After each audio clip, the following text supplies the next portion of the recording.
welcome to Guftagoo by Khwahishe Films. Today I am very excited to have incredibly talented Rachna Shivani joining us. She has worked her magic on countless brides, celebrities and influencers. In this episode, we will be chatting with Rachna Shivani about her journey, experiences and inspiration as a makeup artist. So let's welcome Rachna Shivani, finest makeup artist, to the show.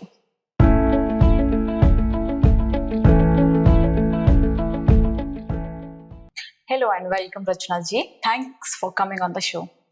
Hello, thanks a lot. How are you? Good, I'm good. Okay. So, as we all know that you have started your career as modeling and then acting, and right now you are doing very good in makeup field. You're a professional makeup artist. So, can you please share your journey with our listeners? Thanks for calling me. मुझे बहुत अच्छा लग रहा है यहाँ पर आकर और आपने जिस तरह से मेरा वेलकम किया, and thanks a lot. And मैं अपने करियर के बारे में बस यही बताना चाहूँगी कि I have started my career in 2017. I guess I am sure 2017. मैंने सीखा वहाँ से और धीरे धीरे करके खुद की जर्नी स्टार्ट की. पर ये जो मैंने जर्नी की है उसमें मुझे बहुत सारी प्रॉब्लम्स भी ऑफ कोर्स आई हैं. एक वुमेन को जो प्रॉब्लम आती है वो आप समझ सकते हो कि मुझे कितने सारे डिफिकल्टीज हुई होंगी, कैसे कैसे. उस टाइम क्राइसिस भी थे थोड़ा सा, मतलब अगर हम फाइनेंशियल बात करते हैं तो उस टाइम थोड़ा सा मुझे प्रॉब्लम भी थी सीखने में. मेरे घर वाले जैसे सपोर्ट नहीं करते थे उस टाइम मतलब सपोर्ट इन द सेंस वैसा सपोर्ट नहीं कि वो बिल्कुल मना ही कर रहे हैं कि नहीं जाओ. थोड़ा सा ऐसा इशू था कि नहीं आप अभी जाओगे तो अभी बच्चे छोटे हैं. लाइक खुशी, आप मेरी डॉटर से मिले हैं तो वो छोटी है तो आप कैसे जाएंगे, आप उनको छोड़कर कैसे. मतलब वो जो कोर्स था वो था 1 मंथ का, तो उस कोर्स के लिए आप बाहर कैसे निकलेंगे. तो मेरा ऐसा था कि नहीं मुझे कुछ करना है. होता ही है, आई थिंक हर किसी लेडी में ऐसा रहता है कि कुछ करना है. और क्या ही बोलूं मैं अपने बारे में, उस टाइम थोड़ी सी प्रॉब्लम्स थी. तो वहां मैं सीखने गई और मुझे अलग रहना पड़ा अपनी फैमिली से. उन्होंने जैसे तैसे करके मुझे परमिशन तो दे दी कि ठीक है चलो आप सीखो, आप जा सकते हो. बट अब जो मेरे साथ क्राइसिस थे वो फाइनेंशियल के थोड़ा सा जो प्रॉब्लम था, तो मुझे तो बताते हुए भी थोड़ा सा रोना आ रहा है कि उस टाइम था ऐसा कि सपोर्ट नहीं था इन चीजों का कि आप कैसे भी करके अरेंज करो, बट आप ठीक है अगर आपको जाना है तो आप अपने सपने पूरे करो. बस ये मेरे साथ एक प्लस पॉइंट था कि मेरे हस्बैंड ने मुझे सपोर्ट किया कि आप जा सकते हो. That is very good. मतलब केवल उनका ये बोलना ही, फिर मैं कैसे भी करके अरेंज कर लूंगी. बस आपने मुझे परमिशन दे दी कि मैं जा सकती हूँ तो मैं अपने सपने पूरे कर सकती हूँ. उसके बाद मैं अब कुछ भी कर लूंगी. फिर मैंने थोड़ा सा अपनी मम्मी को, जो मेरी mummy not mother in law, mummy, तो मैं एक्चुअली डबरा से हूँ, डबरा ग्वालियर आपने सुना होगा जी. तो उनको थोड़ा सा मनाया कि मम्मी आप मेरा सपोर्ट करो. ऑब्वियसली मैं उनकी बेटी हूँ तो मेरे लिए तो उनको करना ही था. तो उन्होंने कुछ मुझे कैश पे किया, मतलब कैश दिया. उन्होंने मुझे थोड़ा सा सपोर्ट किया. मेरी सिस्टर्स ने मुझे सपोर्ट किया, मेरी फ्रेंड्स ने मुझे सपोर्ट किया, मेरे हस्बैंड से जितना हो सका उन्होंने किया. तो जोड़ जोड़ के मैं सीखने गई. और दैट टाइम मतलब 2017 में जो 1 मंथ का मेरा कोर्स था, दैट वाज इन इंदौर. तो वहां पर जो कोर्स था वो था उस टाइम पर 80,000 का. उस टाइम मतलब इतनी फीस तो हम भी अभी तक सोच भी नहीं सकते कि मैं इतनी फीस रख सकती हूँ, क्योंकि मैं इतना जो मैंने सफर किया है ना अपनी लाइफ में अपने इस करियर को बनाने के लिए, तो उतना सफर मुझे ना करना पड़े. और वो 80,000 तो केवल फीस. उसके अलावा आपके जो प्रोडक्ट्स आते हैं, आप एक बार सीख लिए, लेकिन उसके अलावा आपको जो प्रोडक्ट्स चाहिए, अपनी वैनिटी बनानी है, आपको वहां जहां आप रह रहे हो वहां पे आपको हॉस्टल का पूरा खर्चा निकालना है, सब कुछ करना है. तो वो सारी चीजें मेरे लिए बहुत ही ज्यादा प्रॉब्लमेटिक थी कि चलो ठीक है थोड़ा करके 20,000 किसी से, 30,000 किसी से. अब उसके बाद मुझे सीख कर तो आना है, लेकिन अब ये भी बिल्कुल मतलब इस चीज में भी मुझे कॉन्फिडेंस नहीं था कि चलो सीख तो लिया, अब मैं अर्न कर लूंगी इतना कि मैं सबको दे पाऊँ वापस. क्योंकि लिया हुआ तो देना ही है, फिर चाहे अपने मम्मी से लिया हो चाहे कहीं से लिया हो. बस जैसे तैसे करके सीखा. और वहां पर हुआ भी ऐसा कि कई बार तो ऐसा होता था, मुझे बस था जुनून कि मुझे सीखना तो है, क्योंकि अब मैंने पैसा लिया हुआ है सबसे, तो मुझे इसका जो होता है ना एक ऋण चुकाना है, तो वो मुझे सीखना है, मुझे करना है. So have you started your career after marriage? या ऑफ कोर्स इन 35, मतलब मेरी एज 35 थी तब. ओके. तो उसके पहले आपका क्या ड्रीम रहे थे, या शादी के पहले कभी आपने ऐसा सोचा था कि आपको मॉडलिंग, एक्टिंग या फिर मेकअप में आना है, या फिर बाद में आपके उस चीज के पीछे भी मेरा कुछ स्ट्रगल है, कुछ नहीं बहुत ज्यादा स्ट्रगल है. मतलब मैंने मॉडलिंग भी की हुई है, और मैंने जैसा कि आपको बताया था ग्रैशोभा मॉडल ऑफ द ईयर और ये सब मैंने टीवी शोज भी किए हैं काफी सारे. और वहां पर ऐसा था कि डबरा की हूँ मैं, आपको जैसे मैंने बताया, डबरा ग्वालियर के पास एक छोटा सा शहर है। तो मेरे पापा तो बहुत ही खतरनाक थे, लाइक अमरीश पुरी कह सकते हैं। Okay. तो वो उनका ऐसा था कि नहीं, लड़कियां घर के बाहर नहीं जानी चाहिए। जैसे होता है ना थोड़ा सा पिछड़े क्षेत्रों में जैसा रहता है कि नहीं बेटी है। तो हम लोग ने आज तक कभी डबरा में पानी पूरी नहीं खाई। Okay. ऐसा कि आप नहीं मंगवा के आप कुछ भी करो, लेकिन आपको जाना नहीं है बाहर। तो ऐसा था कि मतलब मेरी He was शक्ल very तो concerned about you. मतलब तो उनका था ही ऐसा, नेचर ही ऐसा था कि लड़कियां मतलब घर के अंदर ऐसा। तो मतलब हम लोगों को, मुझे नहीं लगता कि हमें डबरा में कोई किसी ने देखा भी होगा इतनी एज तक। तो जैसे ही 20-21 एज हुई और एकदम शादी कर दो, और शादी करके जैसे लड़कियां रोती है ना, मैं तो बड़ा खुश होके बाय बाय करके गई थी कि नहीं ठीक है, मैं किसी मतलब अब जिस शहर में मैं जा रही हूँ ना, वो एटलीस्ट शहर अच्छा है। हाँ. वहाँ जैसे भी लोग हैं, मतलब मुझे ऐसा तो पता था कि क्योंकि मेरी अनिल से बात होने लगी थी, तो मुझे मालूम था कि ये ओपन माइंडेड है, ये कम से कम ऐसा नहीं करेंगे कि नहीं तुम घर में ही बैठो, तुम ये करो। और इन्होंने हर चीज में मेरा सपोर्ट किया है, जो कि सबसे ज्यादा जरूरी है। मतलब आप अगर चाहते हो कि मैं आपके चैनल के थ्रू अगर महिलाओं को बताना चाहूँ या उनके हस्बैंड को बताना चाहूँ, तो मैं उनके हस्बैंड से ही ये कहना चाहूंगी कि अपनी वाइफ्स को सपोर्ट करिए, जो कि बहुत जरूरी है। मतलब बोलते हैं ना कि mother in law father in law का भी होना चाहिए सपोर्ट, लेकिन सबसे पहले आपके पति का होना चाहिए, बहुत जरूरी है अपना, आपके हस्बैंड का। अगर उन्होंने आपको थोड़ी सी भी परमिशन दे दी ना किसी भी चीज की, तो आप तो आसमान छू सकते हो, ऐसा है। और उसको हमको पॉजिटिव वे में यूज करना है। बिल्कुल, ऑफ कोर्स, ये चीज तो बहुत इंपॉर्टेंट है ना। Okay, so you did just 3 weeks of course, right? तो क्या इतना कोर्स करना 3 weeks सफिशिएंट है किसी मेकअप आर्टिस्ट के लिए, या फिर जैसे हम लैक्मे एकेडमी को देखते हैं या VLCC देखते हैं, वो 1 year का कोर्स भी करवाते हैं, तो उनमें और 3 weeks के कोर्स में कितना सीख पाता है? क्या डिफरेंस रहेगा फिर मेकअप आर्टिस्ट में? अगर मैं पर्टिकुलर अपनी बात करूं या मेरे जैसे ऐसे आर्टिस्ट की बात करूं जो बहुत ही ज्यादा एजुकेशन को लेकर डेस्परेट है, मेरा सिखाने का जो पैटर्न है वो मुझे पता है कि मैं 3 weeks तो बहुत ज्यादा बोल रहे हो। अगर मैं सिखाने पर आती हूँ तो मेरे आप रिव्यूज देखिएगा इंस्टाग्राम पर, मतलब विद इन अ वीक वो एक प्रो आर्टिस्ट बन जाते हैं। ओके, ऐसा, क्योंकि सिखाने का भी आपका एक टेक्निक रहता है। जैसे आपने VLCC और इन सब का नाम लिया, वो अपने लेवल पर बहुत अच्छा कर रहे हैं, उनका पैटर्न अलग है, हर किसी का एक पैटर्न रहता है। आज की डेट में मेरा ये मानना है कि जैसे मैंने 1 month ना देकर 3 weeks ही दे पाए, तो वैसे ही लेडीज के पास टाइम बहुत कम है। और जब हमारे पास जो आते हैं ना सीखने, वो मोस्टली यही बोलते हैं, मैम हमारे पास हम, और एक्चुअली बाहर से आते हैं, तो हम मैम इतना ज्यादा टाइम नहीं दे सकते। और मैंने भी अपना देखा हुआ है कि मैं अगर 1 महीने से ज्यादा का कोर्स होता तो शायद मैं नहीं कर पाती। क्योंकि आफ्टर मैरिज आप मतलब सोच भी नहीं सकते कि आप 2-3 महीने के लिए, और VLCC वगैरह जो 1 साल भर के कोर्स रहते हैं, वो उनका ये रहता है कि उसमें आप प्रैक्टिस भी बहुत ज्यादा, मतलब डेली प्रैक्टिस दे रहे हो आप। उनका हेयर भी उसमें कवर्ड रहता है, हेयर सेशन भी रहता है, केमिकल वर्क भी रहता है, मेकअप भी रहता है। मैं सिर्फ मेकअप सिखाती हूँ, और मेकअप सीखने के लिए आपके पास 1 हफ्ता is enough. Okay, and makeup के भी टाइप्स होते हैं। हाँ, तो आप कौन कौन सी टेक्निक्स पे वर्क कराते हैं? मेकअप के जितने भी टाइप्स रहते हैं, मेकअप के सिर्फ 3 ही टाइप्स रहते हैं, HD makeup, air brush makeup and 3D makeup. 3D makeup तो हमारे इंडस्ट्री में अभी, मतलब इंडस्ट्री नहीं बोलूंगी, हमारा जो ब्राइडल्स तक जो जाता है उसमें 3D चलता नहीं है, HD और एयर ब्रश चलता है। ये 2 टाइप्स रहते हैं और ये 2 टाइप्स हम कवर करते हैं। ओके, हाँ जी। और अभी ग्लास लुक मेकअप एक बहुत ट्रेंडिंग है। ग्लास लुक मेकअप में ये भी एक मिथ है कि ग्लास लुक मेकअप जो रहता है वो ग्लास लुक मेकअप के लिए skin should be glass. Okay, तो ग्लास अगर आपकी स्किन है वैसा ही तभी आपकी स्किन पर, क्योंकि हम मेकअप कर रहे हैं, हम पुट्टी नहीं दे रहे। पुट्टी इन द सेंस आप लेयर पे लेयर नहीं दे रहे हो, ताकि जो आपकी जो स्किन है, जैसे मैं अगर आपकी स्किन की बात करूँ, योर स्किन सो फ्लॉलेस, तो अगर आपकी स्किन फ्लॉलेस है तो आप ग्लास स्किन मेकअप कर सकते हो, और आपको आई थिंक पसंद भी वही होगा। आपको पसंद ही नहीं होगा कि मैं इतना सारा फाउंडेशन लगाऊं और उसकी लेयरिंग बनाऊं, तो ये सब चीजें नहीं। Glass skin makeup only for glass skin client. Okay, so can we walk through your process of makeup look, like for your client or photo shoot? कैसे आप मेकअप स्टार्ट करते हैं, क्या उसकी प्रोसेस होती है? एक बेसिक जो प्रोसेस। देखो, मेकअप में जो सबसे ज्यादा इंपॉर्टेंट चीज रहती है दैट इज मॉइस्चराइजर, वो भी बहुत अच्छा। मतलब मैं बेसिकली अगर प्रेफर करती हूँ तो वो ब्रांड्स पे जाना, मतलब अगर आप ब्रांड्स कर रहे हो, क्योंकि आपकी स्किन के साथ आप खिलवाड़ नहीं कर सकते, तो मैं ये चाहूंगी कि अगर थोड़ा सा आप अफोर्ड कर सकते हो तो थोड़ा सा महंगे पर ही जाओ। थोड़ा सा महंगा इन द सेंस, या तो बहुत ज्यादा महंगा नहीं हो, but brand should be good. तो आपका ब्रांड अगर अच्छा है, अच्छे प्रोडक्ट्स यूज कर रहे हो, डरमेट प्रोडक्ट्स हैं आपके, तो फिर आपकी स्किन पे कोई प्रॉब्लम ही नहीं है। तो हम सबसे पहले एक अच्छे मॉइस्चराइजर पर जाते हैं, एंड सबसे पहले अगर देखा जाए तो आपको फेस वॉश करना है, क्लेंस करना है बहुत अच्छे से, ताकि जितने भी आपके ओपन पोर्स में जितनी भी मैल आ गई है वो सब पूरी क्लीन हो जाए। उसके बाद आप मॉइस्चराइज करते हैं, स्किन को नरिश करते हैं बहुत अच्छे से, एंड उसके बाद आप कलर करेक्शन करते हैं। अगर आपको ओपन पोर्स हैं तो आप प्राइमर यूज करते हैं ताकि ओपन पोर्स आपके प्राइमर से फिल हो जाए और मेकअप लॉन्ग लास्ट करे और स्मूथ बेस बने, एंड उसके बाद फिर आप colour correction and foundation and normal.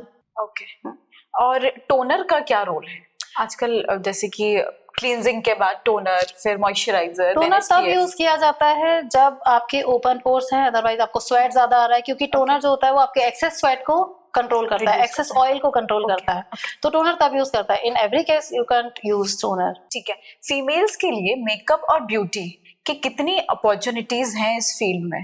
मतलब मैं अगर आज की रेट की बात करूं तो फीमेल, आई थिंक हर गली में पता नहीं कितने लोग हैं जो मेकअप आर्टिस्ट हैं, तो फीमेल्स को सबसे सेफ और सबसे बेस्ट अगर कोई इंडस्ट्री है तो ये ब्यूटी इंडस्ट्री है। ओके, मेकअप इंडस्ट्री है, और मेकअप इंडस्ट्री सबसे ज्यादा, क्योंकि घर बैठे का भी काम कर सकते हैं वो। अगर आपके पास इतना छोटा सा या बड़ा सेटअप है या जो भी सेटअप है, आपको सिर्फ एक चेयर लेनी है, आपको सिर्फ एक छोटा सा केबिन, एक सामने से मिरर लगाना है और आप एक मेकअप आर्टिस्ट के लिए तैयार। और कितना इनिशियल इन्वेस्टमेंट इसमें लगेगा? अब आप इमेजिन कर लीजिए या आप सोच लीजिए कि आपने एक चेयर, जैसा भी आपने एक चेयर ले ली है और आपने एक मिरर ले लिया है, दैट्स इट, इतना, और जो थोड़ी बहुत आपने लाइट्स लगवा ली हैं, और उसके अलावा आपने जो प्रोडक्ट्स लिए 20 to 30,000 के आपके प्रोडक्ट्स आ जाते हैं। ये नॉमिनल कॉस्ट है? ये नॉमिनल कॉस्ट है, Okay, मतलब जो आप basic- 15,000 तक भी आप प्रोडक्ट्स ले सकते हो। ओके, अगर आपको स्टार्टिंग करनी है, फिर धीरे धीरे आप अपने क्लाइंट बनाते जाते हैं। मैं अपने स्टूडेंट्स को भी यही बोलती हूँ कि आपके जैसे जैसे आपके पास क्लाइंट्स बनते जाते हैं, आते जाते हैं क्लाइंट्स, उनसे जो आपकी अर्निंग होती है उनको आप सेव करो। अगर आप चाहते हो कि हाई एंड फाउंडेशन लेना चाहिए या हाई एंड हमें ब्रांड्स यूज करने चाहिए, तो एक एक करके स्टेप बाय स्टेप लो। मेरे भी आज तक जो पैकेजेस हैं वो आते रहते हैं, मतलब मैं भी कोई रुकी थोड़ी हूँ, मतलब मेरे भी, मुझे ऐसा लगता है कि नहीं ये ब्रांड बहुत अच्छा है, मुझे इसका एक ले लेना चाहिए, फाउंडेशन ले लेना चाहिए, तो ऐसा धीरे धीरे करके एक एक करके स्टेप बाय स्टेप बढ़ना है। लेकिन क्योंकि अभी कंपटीशन बहुत ज्यादा है और हम बेसिक से स्टार्ट करेंगे तो हमारे पास क्लाइंटल पे बहुत बाउंडेशन हो जाएंगे ना, कि हमारे पास क्लाइंट आ रहा है कि नहीं, क्योंकि उसको अच्छा मेकअप चाहिए। क्योंकि अभी अच्छे मेकअप के लिए मैं ये बोलूंगी कि आप अगर थोड़ा सा अगर इन्वेस्ट कर सकते हो इनिशिएट, तो आप एटलीस्ट बेस फाउंडेशन, मैं उसी पे मतलब बिल्कुल क्लियरली बोल रही हूँ मैं कि फाउंडेशन आपका बेस्ट होना चाहिए, क्योंकि बेस आप उसी से यूज कर रहे हो, फाउंडेशन आपका अच्छा होना चाहिए, and then moisturiser. If you don't mind, आप किसी ब्रांड को रिकमेंड करेंगे फॉर न्यू मेकअप आर्टिस्ट? कौन सा ब्रांड वो बेसिक रखें जिससे वो अच्छा मेकअप कर सके? देखो अभी हमारी जो इंडियन मेंटालिटी है ना, और जो सैलून में जैसे कॉल करते हैं, मैम आप मैक का मेकअप करते हैं क्या, आपने भी सुना होगा। Yes. तो मैक एक ऐसा ब्रांड है जो कि अपने आप में बहुत अच्छा ब्रांड है और अफोर्डेबल भी है, और अफोर्डेबल कह सकते हैं, किसी किसी के लिए नहीं भी है, कह सकते हैं अफोर्डेबल, लेकिन बेस्ट है। तो उसका अगर आप मेकअप रखते हो तो जितने भी जैसे सैलून वाले रहते हैं उनसे हम लोग जैसे, या कोई भी क्लाइंट उनसे बात करता है तो वो उनको बोलते हैं, तो उनका हाँ मैक का मेकअप करते हैं, हाँ अच्छा करते होंगे। Otherwise we have lot of brands like NARS हो गया, आपका शिनेल हो गया, एस्टे लॉडर हो गया, डियोर हो गया, बॉबी ब्राउन हो गया, बहुत सारे ब्रांड्स हैं, बट मैक एक ऐसा ब्रांड है जो अफोर्डेबल भी है थोड़ा बहुत और अच्छा भी है। एक मेरा क्वेश्चन है, जब भी आपने स्टार्ट किया, जैसे मेकअप आर्टिस्ट को बाहर भी जाना होता है, आउट ऑफ स्टेशन कई बार जाना होता है, तो क्या प्रॉब्लम्स उनको आती हैं वहां पर? क्योंकि कई फीमेल्स ऐसी भी होती हैं जो इंट्रोवर्ट होती हैं, बहुत कुछ नहीं बोल पाती हैं, तो क्या क्या चैलेंजेस उनको फेस करने पड़ते हैं? मैंने इस चीज के लिए बहुत सारे रील्स भी बनाए हुए हैं कि क्लाइंट्स को कैसे बिहेव करना चाहिए अगर आपके पास आर्टिस्ट आता है तो। क्योंकि जब वो मेरा लेवल था, जब हम स्टार्ट करते हैं तो क्लाइंट्स आपको बहुत हल्के में लेते हैं, बहुत क्लियरली है ये, बहुत हल्के में लेते हैं वो आपको। वो ये सोचते हैं कि बस हमने पैसा दिया है, हम आपको बुला रहे हैं तो हम आपके साथ जैसा भी बिहेव कर सकते हैं। कुछ क्लाइंट्स ऐसे होते हैं, कुछ तो इतने प्यारे होते हैं, इतने प्यारे होते हैं कि वो अपने हाथ से भी खाना ला कर देते हैं, इतने अच्छे होते हैं। और कुछ तो ऐसे होते हैं जो पानी तक नहीं पूछते हैं। तो ये क्लाइंट्स के लिए भी था कि क्लाइंट्स शुड बी सपोर्टिव। आपको हमेशा, अगर आप किसी मेकअप आर्टिस्ट को हायर कर रहे हो तो उसे आपको स्टार्टिंग टू एंड आपको उसको पूरा देखना है, उसका देखभाल करनी है। देखभाल इन द सेंस की छोटी छोटी चीजें, जैसे कि मैम आप प्लीज, केवल उसका इतना बोलना ही काफी होता है कि मैम आप प्लीज खाना खा लीजिएगा, है ना। तो उसने अगर बोल दिया ना तो हम कंफर्टेबल हो जाते हैं, अब हम खाना खा लेंगे, कैसे भी खाना खा लीजिएगा, या पानी हो गया या क्या। या हम लोग जब जाते हैं तो हमारे लिए चैलेंज ये होता है कि हम स्टे, तो ठीक है स्टे हम लोग को, ये मैं मेकअप आर्टिस्ट के लिए भी बोलना चाहूंगी, सभी मेकअप आर्टिस्ट के लिए, कि अगर आप कभी जाते हैं बाहर तो सबसे पहले क्लाइंट से आप क्लियर कर दें, उसमें एक नोट बना के लिख दें कि stay should be yours, stay आपका ही रहेगा। उसमें आपको क्या चाहिए, अगर आप लोग 3-4 लोग हैं तो आप 2 रूम उनको बोल के रखिए। अदरवाइज लास्ट में जो दिक्कत आती है कि आपने तो हमको रूम बोला ही नहीं था, और कई क्लाइंट तो ऐसे होते हैं लिखने के बाद भी, नोट देने के बाद भी ये बोलते हैं कि मैम स्टे भी हमारा रहेगा। अरे आप क्लाइंट को बुला, आप आर्टिस्ट को बुला रहे हो तो स्टे फूड, अकोमोडेशन सब कुछ पूरा ही आपका रहेगा ना, क्लाइंट का ही। तो ये सारी चीजें हमें फेस करनी पड़ती थी, लेकिन वो धीरे धीरे करके हम लोगों ने सीखा, एक्सपीरियंस से इंसान सीखता है। तो धीरे धीरे करके हमने सीखा कि नहीं यार, इसमें तो आपको बिल्कुल क्लियर होना ही पड़ेगा स्टार्टिंग से, कि आप क्लाइंट को पहले ही बता दो कि आपको क्या क्या नीड्स हैं, आपको क्या क्या चाहिए। आपको वहाँ पे एक चेयर चाहिए, आपके रूम में लाइट्स थोड़ी सी सफिशिएंट होनी चाहिए, आपका रूम थोड़ा सा स्पेशियस होना चाहिए, ताकि हम जहाँ ब्राइड रेडी कर रहे हैं वहाँ पे फोटोग्राफर्स वगैरह सब लोग आते हैं, तो वो किस तरह से उनको मैनेज कर रहे हैं, और इतने छोटे से रूम में हम एडजस्ट नहीं कर पाएंगे। तो अगर हमारी टीम है तो हमें रूम बड़ा चाहिए। तो ये चैलेंजेस थोड़े से रहते हैं, plus pickup and drop, plus हमारा जो टिकट्स वगैरह रहते हैं, ये सब मतलब ये सब कुछ ही क्लाइंट्स को देखना चाहिए। क्या आपका कोई वर्स्ट एक्सपीरियंस रहा है किसी क्लाइंट के साथ? एक क्लाइंट के साथ रहा था, ओके, उसका नाम नहीं बताऊंगी, बहुत ही गंदी थी। ये तो मत ही डालना। गंदी इन द सेंस? मतलब वही सेम की थोड़ी सी बदतमीज थी। ओके, कि मतलब पूछना तो चलो ठीक है, एक्चुअली जब क्लाइंट्स नहीं पूछ पाते ना कि मैम अब हमें जाकर इतना सारा एक्सपीरियंस हो गया है कि अगर क्लाइंट हमसे नहीं भी पूछ पाता ना कि मैम आप पानी ले लीजिएगा या खाना खा लीजिएगा, तो हम लोग समझते हैं कि नहीं यार, उसके भी रिचुअल्स वगैरह बहुत ज्यादा होते हैं, तो वो भी बिजी रहती है बहुत ज्यादा। तो वो ठीक है, चलो अगर वो बिजी रह रही होगी तो वो थोड़ा सा एंजाइटी लेवल भी उसका बढ़ा हुआ रहता है, तो उसके कारण वो पूछ नहीं पाती, तो डोंट माइंड, हम लोग माइंड नहीं करते, हम लोग खुद सब मैनेज कर लेते हैं कि चलो आजकल तो जोमेटो भी है, सब कुछ है, ठीक है। And you organise so many workshop, seminars for makeup artist, तो उनमें आप क्या डिटेल्स उनसे शेयर करते हैं? कितने वीक्स की वो होती है, क्या फीस उसकी होती है? ये थोड़ी सी डिटेल्स हमारे जो भी लिसनर्स हैं आप उनको बताएं। जैसे हम अगर वनडे सेमिनार की बात करें तो मैंने काफी सारे वनडे सेमिनार्स भी किए हैं, लाइक दिल्ली में भी किया है, गोवा में भी किया है, बड़े बड़े मेट्रोस में भी किए हैं। तो जो सेमिनार्स रहते हैं उसमें मेरे अंदर जितनी भी एजुकेशन है, मैं कोशिश करती हूँ कि उस एक दिन के सेमिनार में एक ही लोग में मैं उनको सारा ज्ञान दे दूं। ऐसा मतलब मेरा ये नॉलेज, मतलब मुझे ऐसा लगता है कि अगर किसी ने पे किया है, भले उन्होंने आपको 1000 ही क्यों ना पे किया उस सेमिनार में आकर, लेकिन उस 1000 में भी वो मुझसे मतलब एक पूरा का पूरा ज्ञान लेकर जाते हैं, और वो बड़े खुश होते हैं कि मैम आपका सेमिनार मतलब हमने अटेंड किया। अगर अभी हम अपनी बात करें तो आपको भी मुझसे काफी सारी चीजें समझ में आ गई होंगी डेफिनेटली।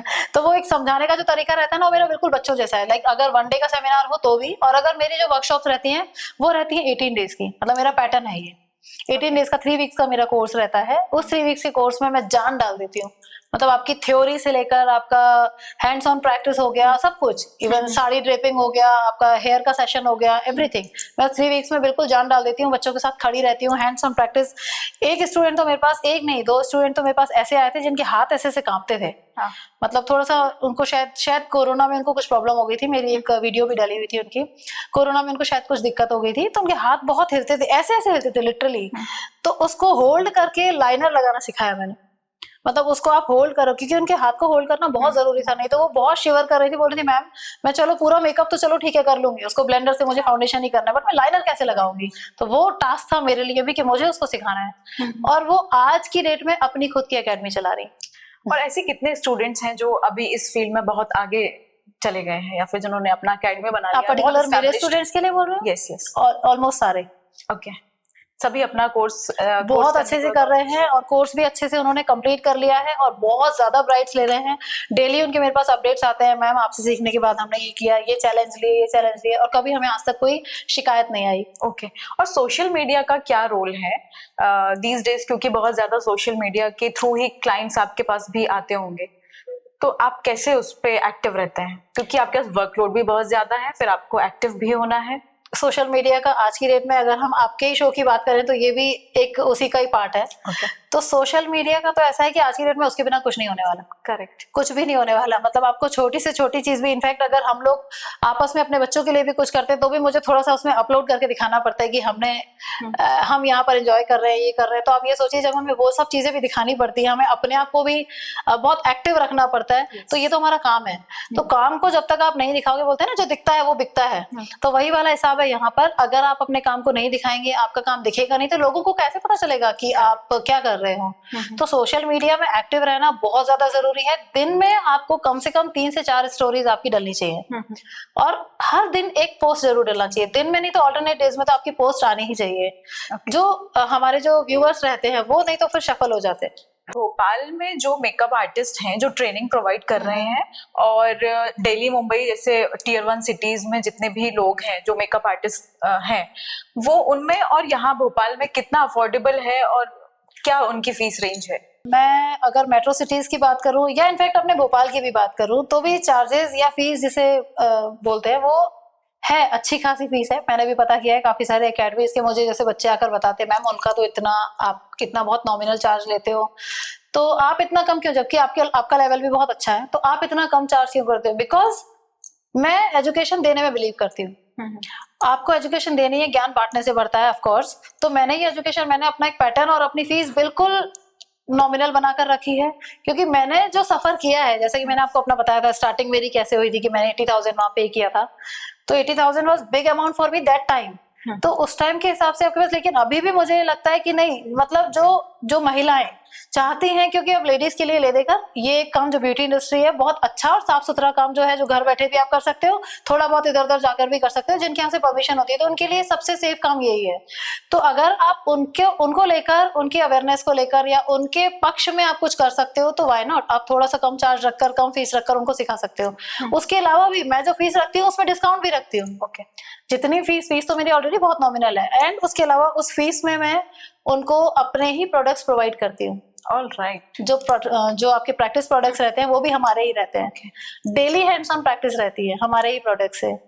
और आपका जो प्रैक्टिस जो रहती है वो भी हम, मतलब मेरा ये पैटर्न है कि प्रैक्टिस के लिए आप जितने भी स्टूडेंट्स, मान लो अगर मेरे पास 10 से 15 या 20 स्टूडेंट्स आते हैं, तो प्रैक्टिस का जो पैटर्न है वो भी एक दूसरे पर ही करते हैं। लाइक अगर मैं हूं तो हम 2 स्टूडेंट्स हैं तो मैं आप पर, वो आप पर, ऐसा। सो हमें स्किन मिलती है अलग अलग, स्किन का जो नॉलेज होता है वो मिलता है। लाइक अगर मेरी डार्क स्किन है, मुझे ओपन पोर्स है, तो मेरे पर मेकअप करने पर आपको समझ आएगा, और जो मिस्टेक्स होंगी वो मैं हैंड टू हैंड आपकी सुधरवाऊंगी।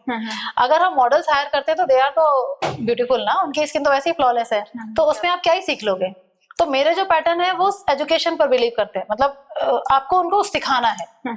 तो इसलिए मैं फीस को इतना ज्यादा मायने ना देखकर, और अपनी टाइमिंग को भी मैंने कोई बहुत ज्यादा लंबा टाइम ही रखा है, क्योंकि मैं टाइम को भी बहुत वैल्यू देती हूँ कि नहीं, अगर कोई लड़की हमारे पास सीखने आ रही है और अगर बाहर से आ रही है तो टाइमिंग उसके पास बहुत कम है, दिन कम है, तो उन दिनों को आपको घंटे बढ़ाकर, थोड़े दिन के आप आवर्स, मतलब 5-6 घंटों का हम क्लास लेते हैं, तो उसको आप उन टाइम में बढ़ाकर आप उनको बहुत अच्छा सा नॉलेज दे पाओ, ताकि वो कुछ बन के निकले। और लिटरली मेरे यहाँ से जो स्टूडेंट सीख कर निकलते हैं, मतलब they are doing very well.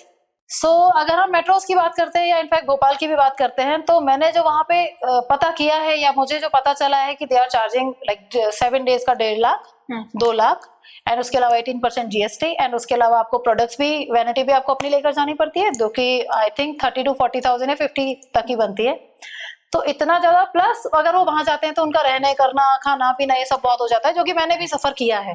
तो वो सारी चीजों को मिला जुला कर मुझे ऐसा लगता है कि नहीं, मतलब मुझे अपने आने वाले स्टूडेंट्स पर या मेरे बच्चों पर, जो आने वाले बच्चे हैं जो बाहर से आ रहे हैं या जो यहाँ के भी हैं, उनके साथ ऐसा अत्याचार नहीं करना। तो मैं बहुत ही कम चार्जेस में उनको बहुत अच्छा सिखाती हूँ। ओके।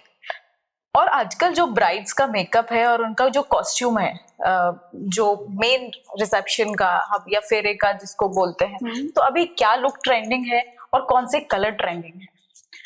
ओके, सो अभी जो बीच में जो ट्रेंड था वो था पेस्टल शेड ज्यादा चल रहे थे, लेकिन अभी वापस से थोड़े से ब्राइट शेड्स आ गए हैं। लाइक अभी हम देखा जाए तो मरून, रेड, ये वापस से आ रहा है, लेकिन उसके पैटर्न थोड़े से चेंज हो गए हैं। मरून में भी बहुत सारे शेड्स आते हैं, रेड में भी बहुत सारे शेड्स आते हैं, तो ऐसा है। तो पेस्टल्स जो है वो इन हमेशा ही रहेगा, पेस्टल तो हमेशा ही एवरग्रीन है, तो वो भी है। लेकिन इसमें भी एक चीज है कि क्लाइंट की चॉइस पर डिपेंड करता है।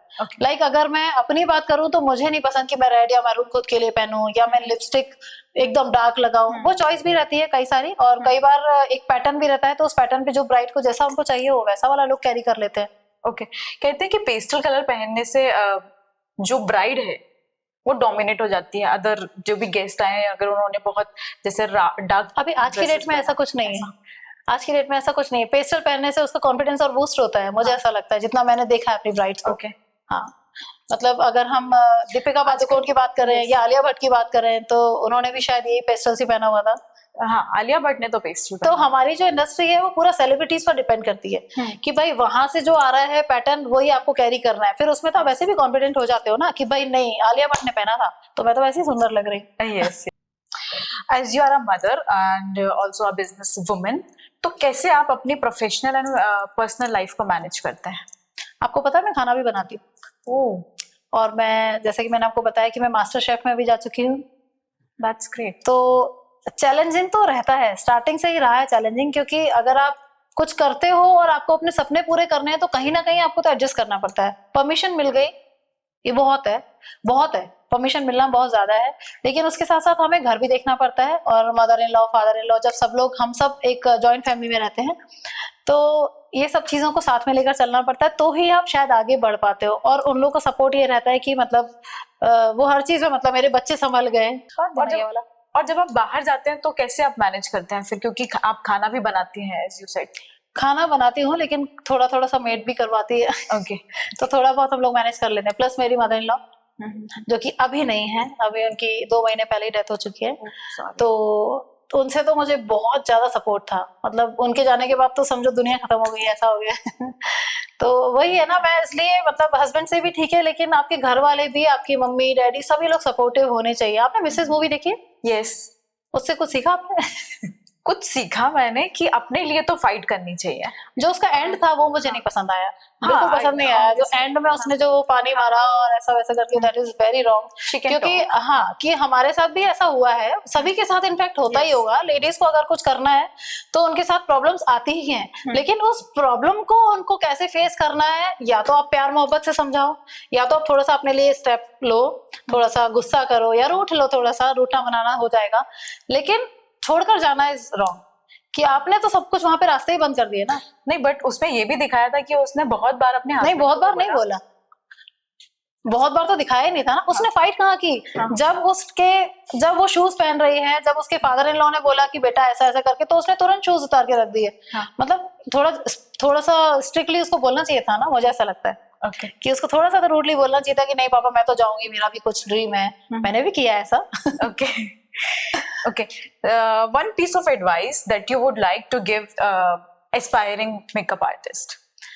आप अच्छी तरह अगर अपने घर वालों के सपोर्ट से और खुद के दम पे आप बहुत अच्छा धीरे धीरे करके, एकदम उड़ना नहीं है कि हम ये चाहें कि नहीं हम एकदम ही उड़ के और गलत रास्ते पर चल के कुछ भी कर लें, तो वो बहुत गलत होगा। हमें स्टेप बाय स्टेप धीरे धीरे बढ़ना है, प्यार मोहब्बत से बढ़ना है, झगड़े नहीं करने हैं, लड़ाई झगड़े नहीं करने हैं। और क्लाइंट से, अगर मैं क्लाइंट की बात करूं तो क्लाइंट से हमेशा मैंने कई सारे मेकअप आर्टिस्ट को देखा है कि मुझे पता चलता है कि मैम आपने अगर मेरे बारे में सुना होगा तो ये सुना होगा कि मैम का बिहेवियर बहुत अच्छा है, मैम का नेचर, अगर सुना होगा तो मैंने ये बहुत लोगों से सुना है कि मेकअप आर्टिस्ट तो ऐसे ऐसे आते हैं जैसे वो अपने आप को पता नहीं कहाँ का 30 मार का समझते हैं, कि वो आते हैं और उनका बिहेवियर बहुत रूड रहता है, कि उनके टेंट्रम्स भी बहुत ज्यादा रहते हैं कि ऐसा होना चाहिए, ऐसा होना चाहिए, ऐसा होना चाहिए। तो ये सब ना करके आप धीरे धीरे पोलाइट वे में क्लाइंट से बात करिए, क्योंकि मुझे ऐसा लगता है कि वर्बली जो प्रमोशन होता है वो बहुत मैटर करता है। हम एक के आज अगर मेरे पास स्टूडेंट्स आते हैं तो स्टूडेंट्स के भी जब हम फर्स्ट डे रिव्यूज लेते हैं तो उसमें भी वो लोग यही बताते हैं कि मैम हमें इसने बताया था कि मैम का नेचर बहुत अच्छा है। तो अगर आपके काम में भी 19-20 कमी हो जाएगी ना, तो आपके बिहेवियर और नेचर के कारण वो ढक जाएगी। तो मेरा उनको यही एडवाइस है कि आप धीरे धीरे करके स्टेप बाय स्टेप बढ़ें और आप हार्ड वर्क करें, बहुत अच्छे से काम करें और आपका नेचर बहुत पोलाइट हो। Okay, and my last question, यहाँ पे बहुत सारे मेकअप आर्टिस्ट हैं, not in Bhopal but in Delhi और इन मुंबई, जिन्होंने अपने खुद के प्रोडक्ट्स लॉन्च किए हैं। तो आपका भी इन फ्यूचर ऐसा कोई प्लान है? मेरा पर्टिकुलर मुझे लैशेस का बहुत ज्यादा क्रेज है। ओके। तो आप देख भी सकते हो मेरी लैशेस, ये मेरी नेचुरल लैशेस है। तो लैशेस का बहुत ज्यादा है मुझे। वैसे कोई प्रोडक्ट्स तो अभी मैंने नहीं सोचे, बट हाँ लैशेस के लिए और लिपस्टिक के लिए मैंने सोचा हुआ है कि मुझे ऐसा लॉन्च करना है कुछ। And when are you planning? No idea. Okay. ये प्लानिंग तो मेरी समझो जब से मैंने करियर स्टार्ट किया है तब से लेकर मुझे लैशेस का, मतलब आज शायद सबको पता होगा कि नहीं मुझे लैशेस का कितना क्रेज है। ब्यूटी एनहांस करता है लैशेस। हाँ, मतलब मैं खुद यूज नहीं करती क्योंकि मेरी लैशेस खुद से ही बहुत अच्छी है, लेकिन मुझे लैशेस का ऐसा लगता है कि नहीं मुझे अपने ब्रांड की लैशेस तो लॉन्च करनी है। ओके। हाँ, उसमें हम पैटर्न रखेंगे कि थोड़ी लाइट वेट हो, थोड़ी हैवी हो, ऐसे, क्योंकि लैशेस से ही लुक है ना आपकी ब्राइड्स का, आपकी क्लाइंट्स का। आजकल लैशेस का भी एक्सटेंशन होने लग गया है, लेकिन उससे आपकी जो नेचुरल लैशेस होती है ना उसमें बहुत डैमेज होता है। क्योंकि जब वो निकलती हैं चिपकाई तो वो ग्लू से ही जाती है ना, आई थिंक कुछ उनका हार्ड ग्लू रहता है, तो वो जब निकलती है तो बहुत मतलब ऐसा लगता है कि आपकी भी साथ में जो लैश होती है वो भी शायद वो निकल आती है। तो अपनी भी खुद की लैशेस की वॉल्यूम कम हो जाता है। Thank you so much Rachna ji for sharing your time and expertise with us, और मुझे बहुत कुछ सीखने को मिला है। आई होप हमारे लिसनर्स को भी बहुत कुछ सीखने को मिलेगा। और आपकी जो भी नेक्स्ट वर्कशॉप है मैं चाहती हूँ कि वो सब आपको ज्वाइन करें, जो भी आपसे सीखना चाहते हैं और जो स्पेशली इन मध्य प्रदेश या भोपाल में है वो आपसे सीखें। And it was lovely, most pleasure having you on the show. Thank you so much. Thank you. I have something for you. Thank you. Thank you so Thanks much a for lot. coming. Thank you so Thank much you. for coming.